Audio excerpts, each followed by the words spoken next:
जय हिंद दोस्तों आज से हमारी एमपी टेट ग्रेड 3 की इंग्लिश की क्लासेस स्टार्ट हो रही हैं। ये आज की हमारी पहली क्लास है और आज की क्लास में हम रीडिंग कॉम्प्रिहेंशन टॉपिक को आज कवर करेंगे और ये केवल एमपी टेट ग्रेड 3 के लिए ही नहीं, इसके अलावा जितने भी आपके कॉम्पिटिटिव एग्ज़ाम्स होते हैं या जो स्कूल स्टूडेंट्स हैं जिनके सिलेबस में आपका रीडिंग कॉम्प्रिहेंशन है, उन सब के लिए ये क्लास है।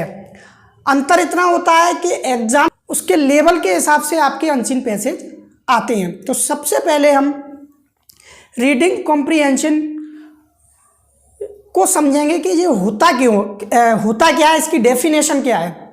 तो देखिए, कॉम्प्रिहेंशन का जो मीनिंग होता है उसका मतलब होता है एबिलिटी टू अंडरस्टैंड, मतलब किसी भी चीज़ को समझने की योग्यता क्या है आपकी। पहले परिभाषा को देखते हैं, उसके बाद इसके बारे में बात करेंगे। इसकी जो डेफिनेशन है वो क्या है। तो देखिए, ऊपर डेफिनेशन आपको दिख रही है, लिखा हुआ है एक comprehension exercise is used to test the candidates ability to understand the given text and to deduce information and meaning from it. यानी मतलब इसका ये है कि जो कॉम्प्रिहेंशन एक्सरसाइज होती है उसका जो यूज़ किया जाता है वो केवल जो पढ़ने वाला है, जो कैंडिडेट है, उसकी इस योग्यता को देखने के लिए कि वो जो कॉम्प्रिहेंशन दिया गया है उसमें से उसकी इन्फॉर्मेशन को निकाल पा रहा है या नहीं, या उसमें जो भी तर्क के साथ जो नतीजे इसमें एक वर्ड आया डिड्यूस, इसका मतलब होता है नतीजे निकालना, तर्क से किसी परिणाम को प्राप्त करना। तो क्या जो पढ़ने वाला है वो अपने तर्क से उस पैसेज के इंफॉर्मेशन को ऑब्जर्व कर पा रहा है, उस पैसेज की जो भी वो कहना चाह रहा है उसका जो की आइडिया है उसको वो समझ पा रहा है या नहीं। तो ये आपका रीडिंग कॉम्प्रिहेंशन की डेफिनेशन होती है। अब इसमें क्वेश्चन किस टाइप के पूछे जाते हैं, बात आती है आपकी। तो देखिए, इसमें पहला नंबर आपका फैक्ट और डाटा बेस्ड क्वेश्चन पूछे जाते हैं। कोई फैक्ट दिया होगा, डाटा बेस दिया होगा, जैसे कोई आपकी सन दे दी या कोई जैसे कि नंबर दे दिया या कुछ इस तरीके का फैक्ट दे दिया, और ये क्वेश्चन आसानी से बन भी जाते हैं, इनमें इतनी परेशानी नहीं होती है हमें। उसके अलावा आपके टाइटल और थीम बेस्ड क्वेश्चन पूछे जाते हैं। टाइटल थीम बेस्ड में मतलब आपसे कि मतलब जैसे कि एक लेसन का कोई शीर्षक होता है, उसी तरीके से उस पैसेज का क्या टाइटल बन सकता है, यानी किस चीज़ के ऊपर उस पैसेज में फोकस किया गया है। तो उस टाइप के क्वेश्चन आपके हो सकते हैं। उसके अलावा आपकी वर्बल एबिलिटी के ऊपर आपके क्वेश्चन हो सकते हैं, जैसे कि एंटोनिम्स है, सिनोनिम्स है, इस टाइप के क्वेश्चन पूछे जाते हैं। उसके अलावा आपके ग्रामर बेस्ड क्वेश्चन पूछे जाते हैं। ग्रामर बेस्ड क्वेश्चन में आपके टेंसेज हो सकते हैं, आपके पार्ट्स ऑफ स्पीच हो सकते हैं, आपके वॉइस हो सकते हैं, नरेशन हो सकते हैं, डिग्रीज हो सकती हैं। तो इस टाइप के आपसे ग्रामर बेस्ड क्वेश्चन किए जाते हैं। तो अब मेन क्वेश्चन आता है कि इसको सॉल्व कैसे किया जाए। तो देखिए, कुछ लोग कहते हैं कि पहले हमको पैसेज को पढ़ना चाहिए, उसके बाद क्वेश्चन पे आने चाहिए। कुछ कहते हैं कि क्वेश्चन को पहले पढ़ना चाहिए, उसके बाद हमें पैसेज पढ़ना चाहिए। देखिए, ये आपकी एबिलिटी के ऊपर है, आप किस चीज़ को अच्छे से कर सकते हैं। लेकिन अगर मेरे तरफ से अगर आप चाहें तो मैं यही कहूँगा कि सबसे पहले आप क्या कीजिए, सबसे पहला काम हमको करना है कि जो पैसेज है उसकी पहली और दूसरी लाइन को आपको रीड करना है, और उसके बाद उसकी जो लास्ट वाली लाइन है उसको रीड करना है। इससे क्या होता है कि जो पहली और दूसरी लाइन होती है और लास्ट की लाइन होती है उससे हमें एक की आइडिया मिल जाता है, हमको पता चल जाता है कि पैसेज किस चीज़ के बारे में है। उसके बाद फिर हमको क्वेश्चंस पे आना चाहिए, क्योंकि पूरे अनसीन को पढ़ने से अच्छा क्वेश्चन जल्दी पढ़ सकते हैं हम, और हमको पैसेज में क्या ढूंढना है, क्या पता करना है, वो क्वेश्चंस पढ़ के हमको मालूम चल जाता है। तो क्वेश्चंस को हम रीड करेंगे और क्वेश्चंस में एक या दो वर्ड ऐसे होते हैं जो मेन होते हैं उस क्वेश्चन के, उन क्वेश्चंस को हमको पढ़ते हुए अपने दिमाग में रखना है। फिर उसके बाद हमको अनसीन पैसेज पे आना है। अच्छा, दूसरी चीज़, कई बच्चों की प्रॉब्लम होती है कि साहब हमको जैसे कि 9 क्वेश्चन है, उसके 8 क्वेश्चन है, 7 क्वेश्चन है, तो हमको हर एक क्वेश्चन याद नहीं रहेगा। तो देखिए कोई भी टिप्स या कुछ भी आप यहाँ से लेंगे, लेकिन सबसे बड़ी टिप्स आपके लिए यही है कि आप ज़्यादा से ज़्यादा इसकी प्रैक्टिस कीजिए। जितने ज़्यादा अनसीन पैसेज आप लगा सकते हैं एग्ज़ाम को देने से पहले, उतने ज़्यादा अनसीन पैसेज लगाइए, और जितनी ज़्यादा आपकी रीडिंग एबिलिटी आप बढ़ा लेंगे, आप उसको जितना ज़्यादा रीड कर लेंगे, उतना आपके लिए वो आसान चीज़ें हो जाएंगी। उसके बाद हमें तीसरे नंबर पे क्या करना है कि जब हमने क्वेश्चंस पढ़ लिए, फिर हम अनसीन को पढ़ेंगे एक बार, और उस अनसीन को पढ़ने के वक्त देखिए मैंने तीसरे नंबर का जो पॉइंट लिखा है उसको मैं पूरा पढ़ के बता देता हूँ। If you are asked to give the meaning of any phrase और word from the passage, the answer should be based on the context of the passage. अगर आपसे कोई फ्रेज पूछ लिया गया है या किसी वर्ड का मीनिंग पूछ लिया गया है, तो वो मीनिंग जिस लाइन में दिया गया है या वो फ्रेज जिस भी लाइन में दिया गया है, हम उस लाइन को पढ़कर, उसकी 1-2 लाइन पहले या बाद में पढ़कर, उसका एक किस संदर्भ में वो चीज़ कही गई है, हमको बेशक उसका मीनिंग नहीं आता हो, क्योंकि ज़रूरी नहीं है हमको हर वर्ड का या हर फ्रेज का मीनिंग पता हो, लेकिन हम उस लाइन को पढ़कर उसका मीनिंग निकाल सकते हैं, उसका अर्थ को अपने उसमें रखकर उसके संदर्भ को समझ सकते हैं कि वो किस तरीके से क्या कहना चाह रहा है। तो ये कुछ आपके लिए टिप्स है जिनसे आप इसको सॉल्व कर सकते हैं। ज़्यादा इसको लंबा खींचेंगे नहीं, क्योंकि होता क्या है कि जब एग्ज़ाम हॉल में हम बैठते हैं तो उस समय कोई टिप्स कोई ट्रिक हमको याद नहीं रहती, जो हमारा तरीका होता है वही करते हैं। तो ये 2-3 जो मैंने आपको बातें बताई हैं उनको ज़रूर आप याद रखिएगा, और ज़्यादा से ज़्यादा एक ही बात कहूँगा कि इसकी प्रैक्टिस कीजिएगा। तो देखिए यहाँ पे मैं अभी आपको 2 अनसीन पैसेज सॉल्व करवाऊँगा। और एक तो अभी जो सीटेट का आपका जनवरी 2021 में एग्ज़ाम हुआ है, उसी एग्ज़ाम में आया हुआ अनसीन पैसेज है। देखिए पैसेज आपको ऊपर दिखाई दे रहा है, ये अनसीन पैसेज है। तो देखिए इस पैसेज की शुरू की 1-2 लाइन पढ़ते हैं हम और देखते हैं क्या इसमें हमको कुछ समझ में आ रहा है या नहीं आ रहा है। तो देखिए, the study of hand writing is known as graphology and it has been practised for hundreds of years. देखिए ये हमने एक लाइन पढ़ी, दूसरी लाइन भी पढ़ लेते हैं। Professional forensic graphologists have worked on many court cases to use hand writing to link suspects with crimes. देखिए इसको पढ़कर हमको इतना समझ में आ गया कि यहाँ पे ग्राफोलॉजी से संबंधित बात कही गई है। ग्राफोलॉजी यानी जो हस्तकला लेखन होता है, और उसको जो पढ़ने वाले होते हैं, उसके जो विशेषज्ञ होते हैं, वो जो क्रिमिनल्स वगैरह होते हैं, उनकी जो पहचान करते हैं वो। तो इस बारे में ये पूरा एक पैसेज है, तो हमको थोड़ा सा इतना तो आइडिया लगा है कि ये पैसेज किस चीज़ के बारे में। पूरा नहीं पढ़ेंगे, क्वेश्चंस पे आते हैं हम। देखिए इसका क्वेश्चन है पेपर में, ये क्वेश्चन नंबर 121 था आपका। क्वेश्चन है, a graphologist can give accurate information about. देखिए ग्राफोलॉजिस्ट किस चीज़ के बारे में एक्यूरेट इंफॉर्मेशन दे सकता है, इस चीज़ को हमको दिमाग में रखना है। पॉइंट यहाँ पे 4 ऑप्शन दिए गए हैं। अभी जब हम इनको सॉल्व करना शुरू करेंगे तब इसके आंसर को देखेंगे। पहला हमको क्या याद रखना है कि हमको ये देखना है पैसेज में कि जो ग्राफोलॉजिस्ट हैं वो एक्यूरेट इन्फॉर्मेशन किस चीज़ के बारे में देते हैं। तो इतना दिमाग में रख सकते हैं। अभी जब मैं समझा रहा हूँ तो टाइम लग रहा है, आप जब पढ़ेंगे एग्जाम टाइम पे या जब भी इसको सॉल्व करेंगे तो उस समय क्वेश्चन पढ़ के उसके बाद दिमाग में अपन को उसको दिमाग में रख लेना है कि हमको ढूंढना क्या है। क्वेश्चन नंबर 2 में हमको देखना है, a person who writes with large letters that cross over the top line is likely to B.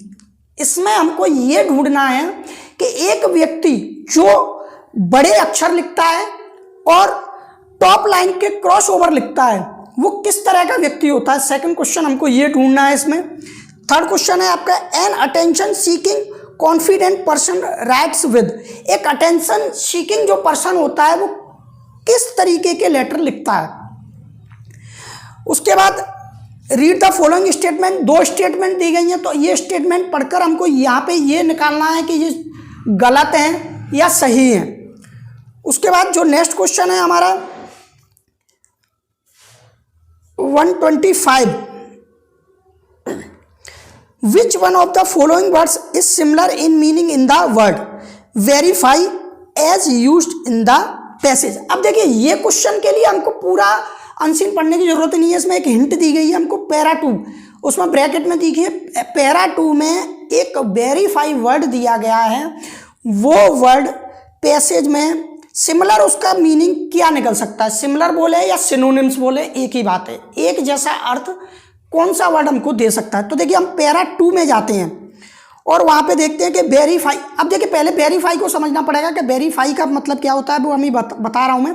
अभी अपन पैरा 2 पे आते हैं, वहाँ पे देखिए पैरा 2 में लिखा हुआ है आपको, जो सेकंड वाली इसकी लाइन है, ग्राफोलॉजिस्ट आल्सो वर्क, जो सेकंड सेंटेंस है इसका, graphologist also work to verify whether autographs are real और फेक। यानी ग्राफोलॉजिस्ट जो होते हैं वो सिग्नेचर या ऑटोग्राफ जो हुए हैं वो रियल हैं या फेक हैं, सही है या गलत है, इसको वेरीफाई करते हैं। अब वेरीफाई का मतलब क्या होता है हमारा, वेरीफाई का मीन्स होता है किसी चीज़ को सत्यापित कर देना, उसका साबित कर देना उसको। अब सत्यापित करेगा तो अब देखिए उसके ऑप्शन क्या थे, क्लैरिफाई। क्लैरिफाई का मतलब होता है किसी चीज़ को स्पष्ट करना, सत्यापित करना नहीं, केवल साफ कर देना कि ये चीज़ है। उसके बाद कन्फर्म, हाँ कन्फर्म में अगर आपने कोई चीज़ कन्फर्म कर दी यानी उसको पुख्ता कर दिया, आपने उसको सत्यापित कर दिया। नोटिफाई का मतलब होता है सूचना देना किसी चीज़ के बारे में, और डिस्कवर का मतलब होता है खोज करना। तो खोज करना या उसका सिमिलर मीनिंग नहीं बैठेगा, नोटिफाई भी नहीं बैठेगा, तो कन्फर्म हमारा इसका सिमिलर मीनिंग बैठ रहा है। तो हमने इसका आंसर उस लाइन को पढ़कर निकाल लिया और यहीं के यहीं हम उसको टिक कर देंगे। उसके बाद अगले क्वेश्चन पे आते हैं, which one of the following word is opposite in meaning to reveal paragraph 5 as used in the passage. अब देखिए हमको पैराग्राफ 5 पे जाना है और वहाँ पे एक रिवील वर्ड दिया गया होगा, उस वर्ड का हमको अपोजिट वर्ड ढूंढना है। देखिए पैरा 5 पे आते हैं, हाँ देखिए जो सेकंड सेंटेंस है पैरा 5 का, उसमें लिखा है in general the size of your letters can reveal whether you are shy और आउटगोइंग। यानी कि आपका जो आपके लेटर्स का साइज होता है, जो आप लिखते हैं और जो आप लेटर्स बनाते हैं, उसका जो साइज होता है वो क्या रिवील करता है, मतलब क्या दिखाता है। रिवील का मतलब दिखाना किसी चीज़ को, उसको किसी चीज़ को शो कर देना। तो वो क्या दिखाता है, वेदर यू आर शाय और आउटगोइंग, के आप शाय मतलब शर्मीले हैं या आप खुले हुए इंसान हैं। तो हमको रिवील का अपोजिट देखना है। तो देखिए इसके ऑप्शन क्या थे, पहले ऑप्शन देखेंगे। और जो देखिए एक तरीका और होता है कि जो गलत ऑप्शन है उनको हमको हटा के चलना है, तो सही ऑप्शन हमारा लास्ट में बचेगा हमारे पास। देखिए ब्लैकर, ब्लैकर का मीन्स होता है काला, सॉरी ब्लैकर नहीं ब्लैकन, ब्लैकन का मीन्स होता है काला। अब काला इसका अपोजिट तो नहीं होगा, रिवील मतलब किसी चीज़ को बताना, दिखाना, शो करना, तो इसको काट देंगे, ये हमारा आंसर नहीं होगा। उसके बाद आपका आता है रिपील। रिपील का मतलब होता है किसी चीज़ को रद्द कर देना या भंग कर देना, तो वो रिपील होता है। तो यहाँ पे रद्द कर देना, भंग कर देना, ये भी इसमें कुछ ऐसा बैठ नहीं रहा उसका अपोजिट। कंसील, हाँ कंसील का मतलब होता है छिपाना या गुप्त रखना। अब देखिए वहाँ पर रिवील क्या था, दिखाना या शो करना, और यहाँ पे कंसील का मतलब होता है किसी चीज़ को छिपाना या गुप्त रखना। तो ये हमारा इसका आंसर हो जाएगा। टील भी देख लेते हैं, टील का मतलब होता है आपका छोटी एक बतख होती है, छोटा एक पक्षी होता है जिसको पनकुकरी भी बोलते हैं। तो हमारा आंसर कंसील हो जाएगा इसका। अगले क्वेश्चन पे आते हैं। तो देखिए दो क्वेश्चन हमने यहीं सॉल्व कर लिए। Which part of speech is the underline word in the following sentence. अब देखिए एक सेंटेंस है कि graphologist can verify whether the autographs are real और फेक। अब इसमें जो और शब्द रियल और फेक, तो वो और वर्ड इसमें क्या है, अंडरलाइन वर्ड और कोई अंडरलाइन किया गया है, तो एडवर्ब है क्या, ये प्रीपोजिशन है क्या, ये प्रोनाउन है या कंजक्शन है। तो देखिए ये दो वर्ड को जोड़ रहा है, और जो दो वर्ड को या दो सेंटेंसेस को जोड़ते हैं वो कंजक्शन होते हैं। तो हमारा इसका आंसर यहाँ पे क्या हो जाएगा, कंजक्शन हो जाएगा। तो ये जब हम पार्ट्स ऑफ स्पीच पढ़ेंगे वहाँ पे और अच्छे से हो गया आपका। ये ग्रामर वाला क्वेश्चन आपका आ गया यहाँ पे। Which of the following statement is not true, इनमें से कौन सी स्टेटमेंट है वो ट्रू नहीं है। तो इसी क्वेश्चन को अभी बाद में सॉल्व करेंगे। अब पहले अनसीन पे आते हैं। तो देखिए अब आप क्या करना, मैं यहाँ पे आपका समय खराब नहीं करूँगा अनसीन पढ़ के, तो अभी अनसीन को नहीं पढ़ूंगा मैं, अब अनसीन आप पढ़ लीजिएगा रुक के। अब अपन सीधे क्वेश्चंस पे आते हैं और मैं बताता चलूंगा कि वो क्वेश्चन का आंसर अनसीन पे कहाँ पे दिया गया है, ठीक है। चलिए अब वापस हम अपने 121 जो हमारा क्वेश्चन था उस पे आते हैं कि एक graphologist can give accurate information about. जो एक ग्राफोलॉजिस्ट होता है वो हमको एक्यूरेट इंफॉर्मेशन किस चीज के बारे में देता है। तो देखिए एक पर्सन्स पॉपुलैरिटी ग्राफ, उसके पॉपुलैरिटी ग्राफ के बारे में बताता, तो ऐसा तो कुछ अनसीन में दिया नहीं गया है कि उसकी पॉपुलैरिटी के बारे में बताता है। उसके बाद ये पर्सन्स मेंटल हेल्थ, क्या उसकी मेंटल हेल्थ के बारे में बताता है, हाँ ये हो सकता है, लेकिन आगे के ऑप्शन भी हम पढ़ेंगे। तीसरा है setbacks a persons is likely to face in future, कि फ्यूचर में वो क्या फेस करेगा उस चीज के कुछ बारे में बताता है। तो ऐसा तो कुछ भी नहीं था, फ्यूचर के बारे में तो कोई बात ही नहीं की गई थी।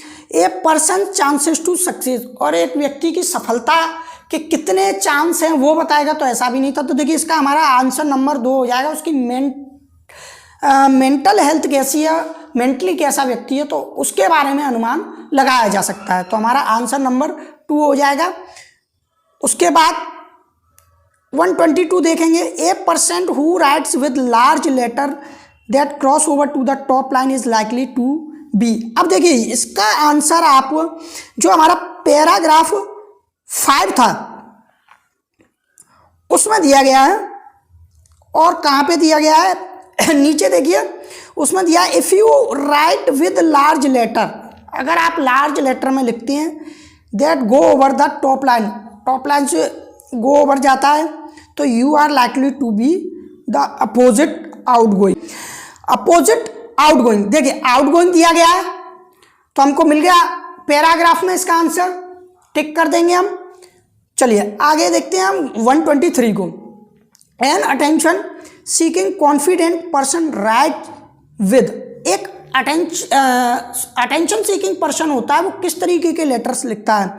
तो देखिए यहाँ पे उसी पैराग्राफ 5 में आपका दिया गया था, और कहाँ पे दिया है ये आपका दिया है if you write with large letters that go over the top line you are likely to be the opposite outgoing confidence and attention seeking. तो देखिए वही लार्ज लेटर इसका आंसर हो जाएगा, लार्ज लेटर उसमें दिया गया है तो इसका आंसर हमारा क्या हो जाएगा, लार्ज लेटर हो जाएगा। उसके बाद आते हैं 124 पे, रीड द फॉलोइंग स्टेटमेंट। देखिए पहली स्टेटमेंट है graphology has been practised 4000 of years.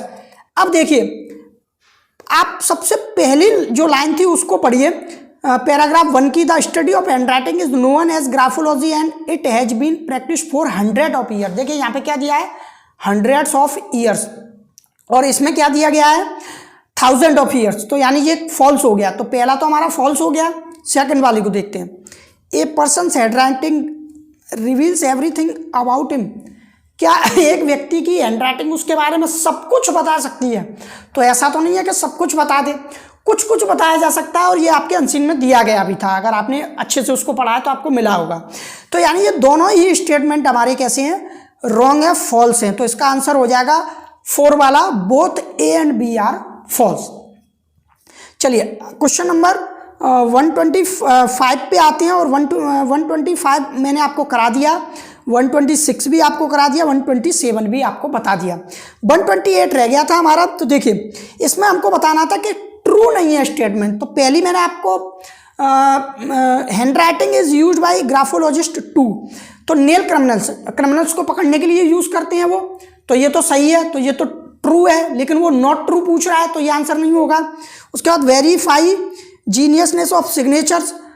अब देखिए सिग्नेचर्स की जीनियसनेस को चेक करने के लिए तो बिल्कुल सिग्नेचर्स को चेक करने के लिए यूज करते हैं। Help couples to determines their suitability to each other, तो कपल्स वाला भी हमारा उसमें उसमें दिया गया था पैरा 3 में। उस देखिए बीच में दिया गया the method is even sometime use to help couples see if they are compatible, तो कंपेटेबल, तो ये आपका ये भी ट्रू है। तो लास्ट वाला देखते हैं, यानी पहला ट्रू हो गया, दूसरा ट्रू हो गया, तीसरा भी आपका ट्रू हो गया। तो लास्ट वाला देखेंगे, predict about a person future criminal tendency. तो जो चौथा वाला है, फ्यूचर टेंडेंसी को नहीं बता सकते हैं कि फ्यूचर में वो क्या करेगा। तो ऐसा तो कुछ अपन किसी की हैंडराइटिंग को देखकर जो इसके विशेषज्ञ होते हैं वो नहीं बता सकते हैं, तो यही इसका ट्रू नहीं है। तो इसका आंसर ये हो जाएगा। तो ये आपका अनसीन पैसेज था। आपको समझ में आया होगा कि किस तरीके से हमको सॉल्व करना है। अब इसका तरीका एक ही है कि आप इसकी ज़्यादा से ज़्यादा प्रैक्टिस करिए। जितने ज़्यादा आप अनसीन पैसेज सॉल्व करेंगे उतनी ही आपको इसमें आसानी रहेगी। तो ज़्यादा से ज़्यादा इसकी प्रैक्टिस करते रहिए। आज की क्लास में इतना ही है, और ये सभी लोग इसको जो मैंने आज समझाया उसको ट्राई करके देखिए इन टिप्स को। ग्रामर के जो भी क्वेश्चन होते हैं आपके, तो ग्रामर के क्वेश्चन का ऐसा है कि वो जब हम ग्रामर वाला पार्ट करवाएंगे तब करवाएंगे, लेकिन उससे पहले, ग्रामर के पार्ट से पहले कुछ बच्चों की मेरे पास डिमांड थी कि जो पेडागोजी का पार्ट रहता है सब्जेक्ट्स का, वो बहुत डिफ़िकल्ट रहता है और बच्चों को समझ में भी कम आ पाता है। तो हम पेडागोजी को ही चालू करेंगे। तो अब अगली क्लास हमारी इंग्लिश पेडागोजी की फर्स्ट जो उसका दिया गया था, learning and acquisition of language, वो हमारा कल से आपका चालू होगा। तो तब तक जुड़े रहिए, और अगर अच्छा लगा हो तो आप दूसरे भी जो बच्चे हैं उनके साथ इसको शेयर कर दीजिए ताकि उनको भी कुछ इसका फ़ायदा मिले। तो मिलते हैं अगली वीडियो में, तब तक के लिए थैंक यू।